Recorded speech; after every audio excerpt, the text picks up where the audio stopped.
Hello friends, எல்லாருக்கும் வணக்கம். Welcome to Tamil mess.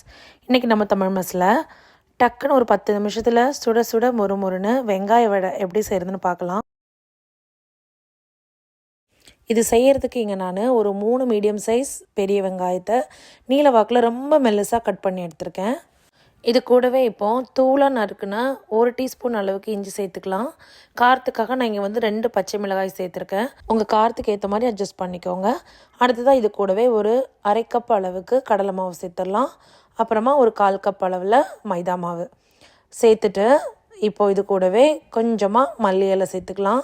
சேர்த்துட்டு தேவையான அளவு உப்பு சேர்த்து நல்லா பிசைஞ்சிக்கலாம். வெங்காயத்தில் ஒரு ஈரப்பதம் இருக்கும், அதுவே நமக்கு தாராளம் போதும். கையால் இதை நல்லா பிசைஞ்சிக்கலாம். வெங்காயம் நறுக்குனதும் கூடவே கொஞ்சம் உப்பு சேர்த்து நல்லா பிசைஞ்சு ஒரு 5 நிமிஷம் மாற்றி வச்சுட்டு கூட நீங்கள் மாவு சேர்த்திங்கன்னா வெங்காயம் நல்லா சாஃப்ட் ஆயிரும். அப்புறம் இது பிசைறதுக்கு ஈஸியாக இருக்கும். இப்போ இது ரெடி ஆயிருக்கு, மாற்றி வச்சிடலாம். அடுத்ததாக ஒரு கடாயில் பொரியறதுக்கு தேவையான அளவு எண்ணெய் சேர்த்துக்கலாம்.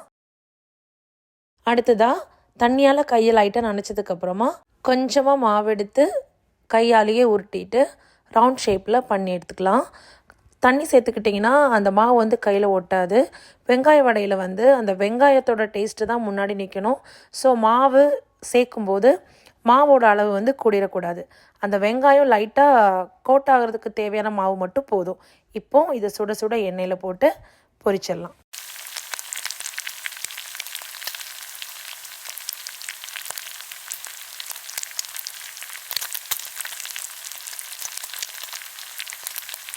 இப்போது ஒரு பகுதி பொன்னிறமாக மாற ஆரம்பிக்கும் போது திருப்பி போட்டுடலாம். தீயை மிதமான சூட்டில் வச்சுக்கோங்க.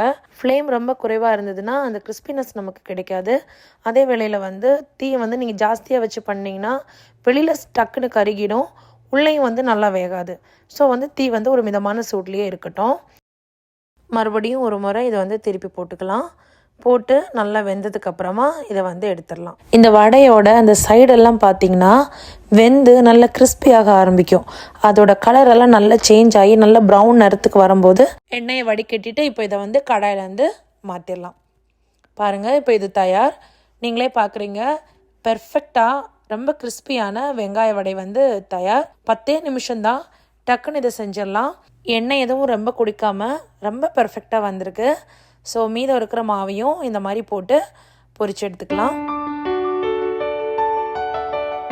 ஃப்ரெண்ட்ஸ், அவ்வளோதான்.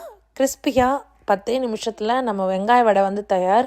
குழந்தைங்க ஸ்கூல் விட்டு வரும்போது இல்லைனா ரொம்ப குளிர் டைமில் ஈவினிங் நல்ல ஒரு இஞ்சி டீயோட இதை பெர்ஃபெக்ட் காம்போவாக இருக்கும். பாருங்கள் எவ்வளோ நல்லா வந்திருக்குன்னு. இதோட டேஸ்ட்டுமே ரொம்ப தூக்கலாக இருக்கும். ட்ரை பண்ணி பாருங்கள். வீடியோ பிடிச்சிருந்ததுன்னா நம்ம தமிழ் மெஸ் சேனலுக்கு சப்ஸ்கிரைப் பண்ணிக்கோங்க.